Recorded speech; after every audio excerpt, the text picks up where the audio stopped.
Property है हमारा वो क्या है आपका मैग्नेटिक प्रॉपर्टी। ठीक है, डी ब्लॉक एलिमेंट्स का मैग्नेटिक प्रॉपर्टी। ये मैग्नेटिक प्रॉपर्टी आपका वो मैग्नेट वाला तो नहीं है, सॉलिड स्टेट में हम लोग पढ़े हैं। ठीक है, वहाँ पे भी आप देख सकते हैं दो तरह का प्रॉपर्टी। ऐसे तो वहाँ पे हम लोग सॉलिड स्टेट में बहुत ज़्यादा पढ़े थे, थोड़ा ब्राइटनेस बढ़ा लेते हैं अपने। ठीक है, वहाँ बहुत ज़्यादा पढ़े थे। यहाँ हम लोग क्या पढ़ना है, पैरामैग्नेटिक, और आपको क्या पढ़ना है, डायामैग्नेटिक। क्या पढ़ना है आपको, डायामैग्नेटिक। ठीक है, देखिए जो एलिमेंट्स पैरामैग्नेटिक होगा मतलब उसके पास क्या होगा, अनपेड इलेक्ट्रॉन होगा। क्या होगा, अनपेड इलेक्ट्रॉन होगा। जो एलिमेंट्स डायामैग्नेटिक होगा मतलब उसके पास अनपेड इलेक्ट्रॉन नहीं होगा।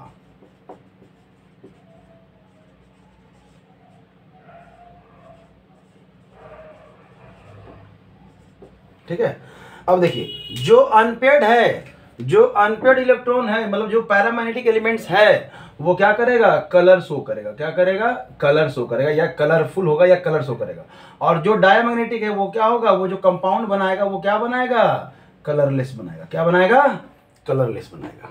ठीक है, कलरलेस बनाएगा। चलिए तब क्या है, तब है कि इसके बाद हम लोग अगर बात करें कि एक्चुअली में ये सब है क्या, पैरामैग्नेटिक और डायमैग्नेटिक। तो देखिए यहाँ पे अगर हम लोग अनपेड और की बात करें तो हम लोग समझ सकते हैं, लेकिन यहाँ पे हम लोग ऑलरेडी ये सॉलिड स्टेट में हम लोग जान चुके हैं कि those elements which have unpaired electron in D सब सेल इज कॉल्ड पैरामैग्नेटिक। दो सब्सटेंस या elements which have not unpaired electron in D सब सेल, तो हम लोग उसको क्या कहते हैं, डायमैग्नेटिक कहते हैं। समझ में आ रहा है।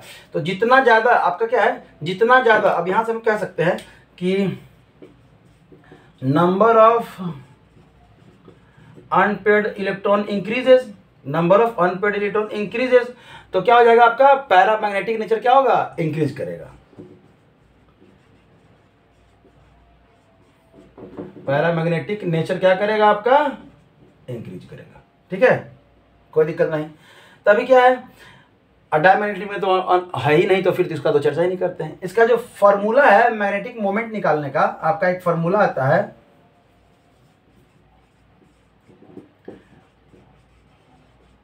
मैग्नेटिक मोमेंट का, वो होता है, मैग्नेटिक मोमेंट को हम लोग म्यू से रिप्रेजेंट करते हैं। ठीक है, is equal to root under n into n plus two, और ये क्या है, बी एम, इसका यूनिट है बी एम।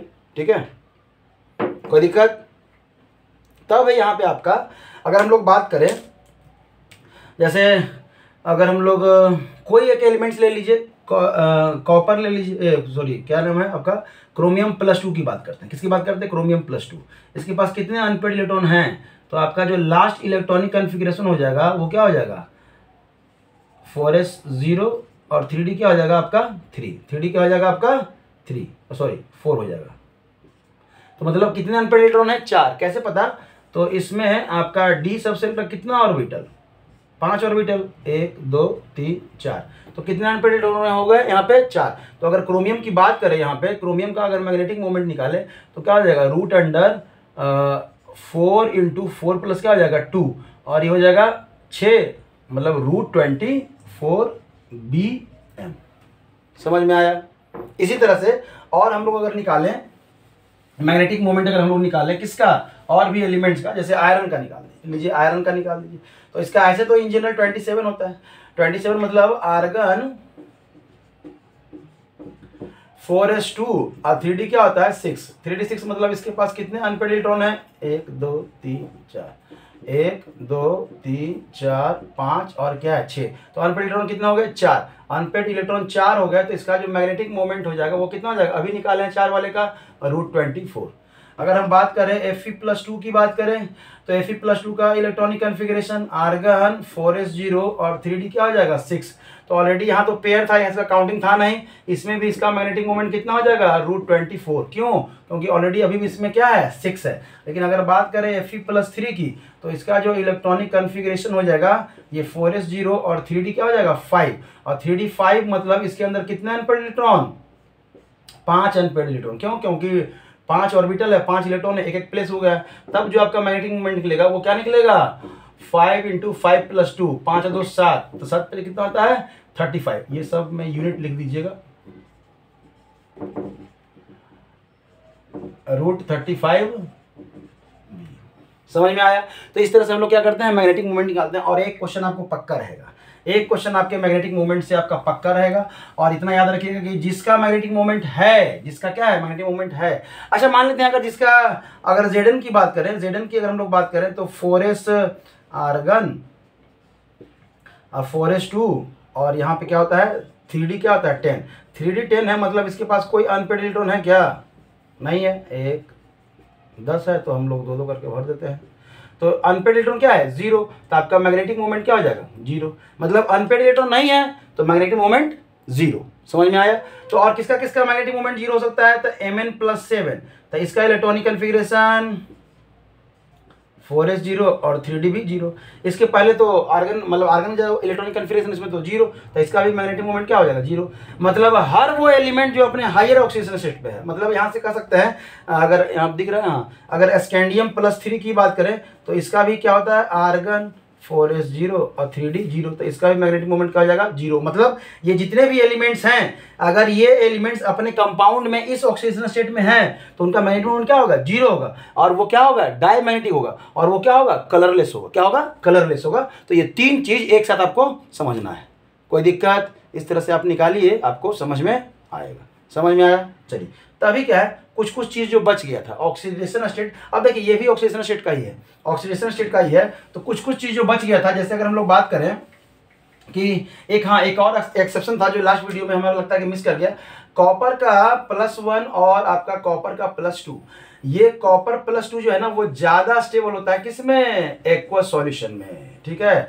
और क्यों, तो due to high hydration energy, due to high hydration energy. समझ में आया? अब है कि अगर आपका एलिमेंट्स का हायर ऑक्सीडेशन स्टेट है, कितना है, हायर ऑक्सीडेशन स्टेट है, तो वो क्या बनाएगा, कोवेलेंट बॉन्ड बनाएगा, कोवेलेंट बॉन्ड बनाएगा। लेकिन अगर एलिमेंट्स का क्या है, लोअर ऑक्सीडेशन स्टेट है, तो क्या बनाएगा, आयोनिक बॉन्ड बनाएगा। ये सब कुछ कुछ मिसलेनियस है आपका, ठीक है। तब जो प्रॉपर्टी है आपका इंटरस्टिशियल कंपाउंड, क्या है आपका इंटरस्टिशियल कंपाउंड, जितने भी डी ब्लॉक एलिमेंट्स हैं वो इंटरस्टिशियल कंपाउंड का फॉर्मेशन करते हैं। कैसा फॉर्मेशन करते हैं, इंटरस्टिशियल कंपाउंड। इंटरस्टिशियल कंपाउंड होता क्या है, तो डी ब्लॉक एलिमेंट जो कंपाउंड का फॉर्मेशन करता है ना, तो उनके बीच में क्या होता है ना, वॉइड होता है। क्या होता है, वॉइड होता है। जैसे ये अगर एलिमेंट्स है तो यहाँ पे ऐसे कर दे, और यहाँ पे ऐसे कर दे, यहाँ पे ऐसे कर दे, तो यहाँ पे आपका ऐसे कर दे, आपका ऐसे कर दे, तो आपको दिखने में यहाँ पे लग रहा होगा कि छोटा छोटा जो है ना वॉइड से, छोटा छोटा यहाँ पे क्या जगह है। अब इस जगह पे भी क्या है ना, एलिमेंट क्या है ना आके घुस जाता है। क्या होता है, घुस जाता है। अब जब इस जगह पे एलिमेंट अगर घुस रहा है तो कौन सा एलिमेंट जो घुसेगा, जिसका साइज क्या है, छोटा है, साइज क्या है, छोटा है। अब साइज किसका छोटा है, तो ध्यान दीजिएगा कि ऐसे मतलब transition elements form interstitial compound. आप क्या लिख सकते हैं, ऊपर से लिख लेते हैं, ठीक है। शुरू तो यहां से कर दिए हैं, लेकिन ऊपर से हम लोग करते हैं कि transition elements for interstitial compound, ठीक है। कौन कौन सा कंपाउंड आता है इनके बीच में, ठीक है, इंटरस्टिशियल कंपाउंड विथ, यहां पे क्या लिख दिया,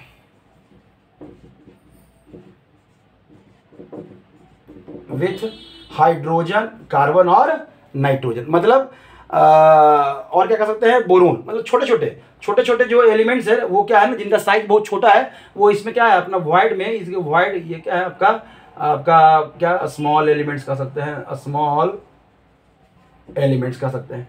इसके वॉइड में इंटरस्टिशियल स्पेस में जो है ना, यहाँ पे देखिए जगह खाली, यहाँ पे घुस गया।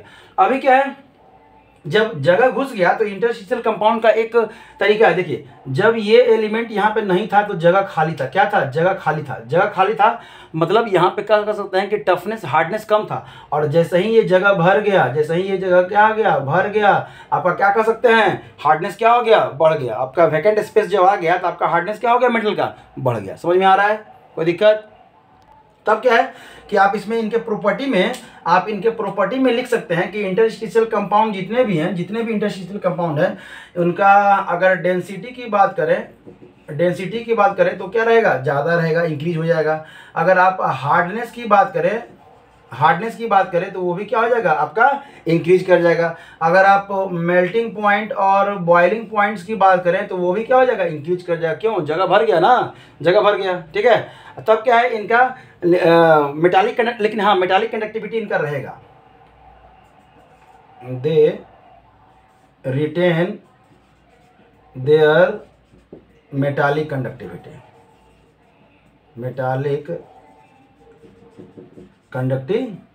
ठीक है, क्या होगा आपका मेटालिक कंडक्टिविटी इनका रहेगा।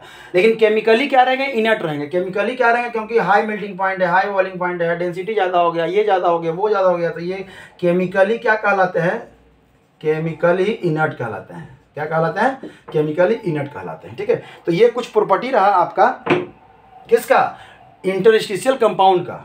जो ट्रांजिशन एलिमेंट्स, ये ट्रांजिशन एलिमेंट्स का कंपाउंड है, उसके वॉइड्स में क्या है, small elements like hydrogen, carbon, nitrogen, boron जो है ना घुस गया, जगह बना लिया, ट्रैप हो गया, और ट्रैप होने के बाद जो सॉलिड बना उसका जो प्रॉपर्टी है वो कुछ इस तरह से इनहेंस कर जाता है। क्या आता है, इनहेंस कर जाता है। समझ में आ रहा है।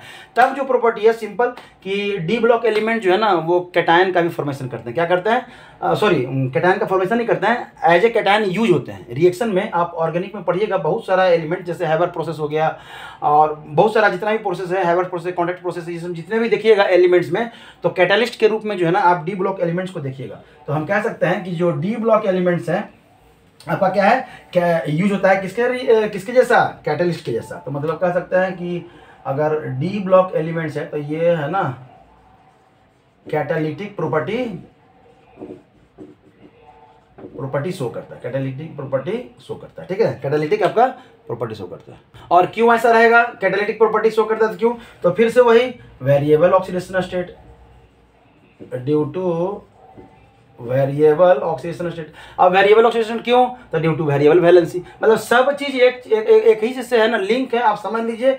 अब वेरिएबल वैलेंसी का है तो अनपेड इलेक्ट्रॉन ज्यादा है। अब unpaired electron, variable valency, variable oxidation state, catalytic property. अब जो डी ब्लॉक एलिमेंट्स हैं, डी ब्लॉक जो एलिमेंट्स हैं वो क्या करते हैं, एलॉय का फॉर्मेशन करते हैं। क्या करते हैं, एलॉय का भी फॉर्मेशन करते हैं। अब देखिए एलॉय जो हो गया, एलॉय मतलब दो तीन एलिमेंट से मिलाकर, दो तीन एलिमेंट से क्या होता है, मिलाकर। जैसे आपका अगर मरकरी का बात करें तो ये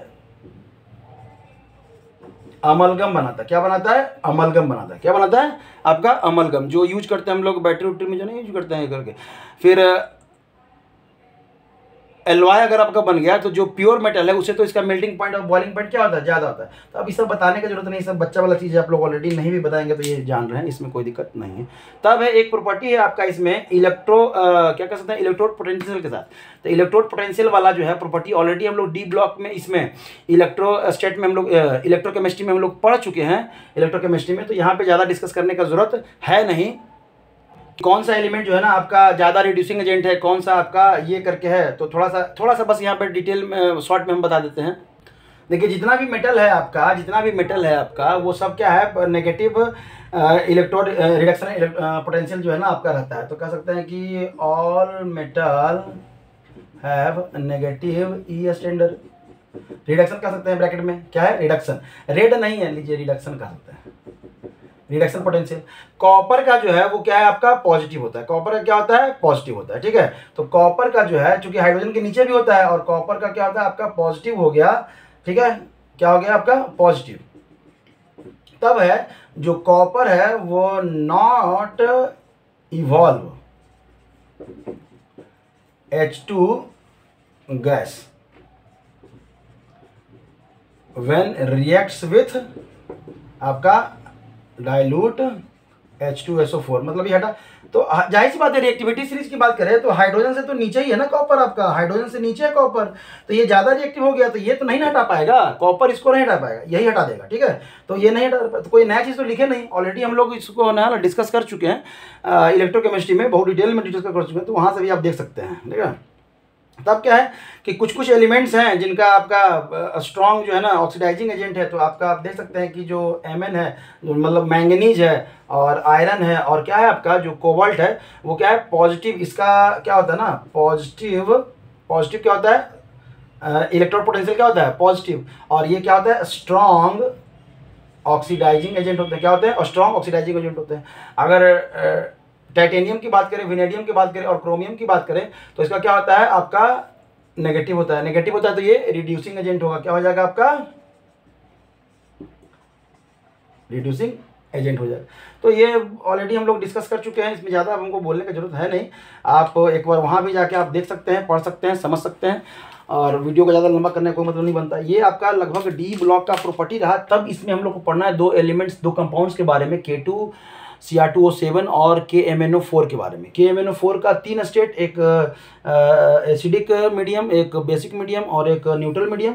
और K2Cr2O7 का एक ही मीडियम, एसिडिक मीडियम। और ये हर बार आपका रिडॉक्स रिएक्शन में बैलेंसिंग के साथ ये क्वेश्चन चाहे आपको पूछे, चाहे आपको इक्विवेलेंट मास के साथ आपका पूछे, चाहे रिएक्शन को क्या है ना बैलेंस करके ये इनऑर्गेनिक से आपका रिएक्शन दे दे कि व्हाट हैपन जब ये रिएक्शन कर रहा है एसिडिक नेचर, बेसिक नेचर और न्यूट्रल नेचर में, न्यूट्रल स्टेट में, तो क्या होगा, इसको हम लोग डिस्कस करेंगे अगले नेक्स्ट वीडियो में, जिसमें कि हम लोग बस उन्हीं दोनों कंपाउंड्स के बारे में बोलेंगे, चर्चा करेंगे, और उन दोनों कंपाउंड से क्वेश्चन क्या क्या आता है वही। क्योंकि अगर रिएक्शन देखें तो दुनिया भर का है। देखिए, याद आपसे ये नहीं हम कह सकते हैं कि आपसे याद हो जाएगा, ठीक है, याद नहीं हो सकता। अगर कर लिए तो भाई आपको सॉल्यूट, ठीक है, सॉल्यूट आप याद, लेकिन हम कहेंगे कि उसको समझ लीजिए कि उसको वो दोनों कंपाउंड से जो है आपका क्या क्या पैटर्न रहा है अभी तक का पूछने का।